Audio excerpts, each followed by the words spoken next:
নোয়াখালীর চৌমুহনীর Begumganj চৌমুহনীর sub registry office. আমি এখন বর্তমানে সাব রেজিস্ট্রি অফিসের ভিতরেই আছি। দৈনিক অসংখ্য মানুষের আসা যাওয়া বিভিন্ন জায়গা জমিনে। মনে ভাই, দৈনিক কতজনের আসা যাওয়া এদিকে? এটা হচ্ছে বেগমগঞ্জ যে 16টা ইউনিয়নের লোকজন প্রতিদিন এখানে বৃষ্টির জন্য আসে।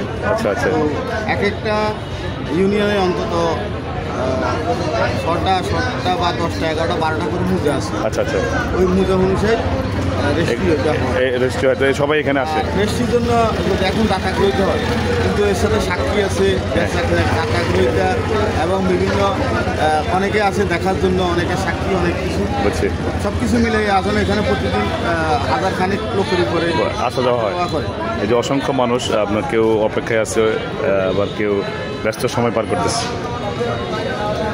অসংখ্য মানুষের আনাগোনা প্রতিদিন।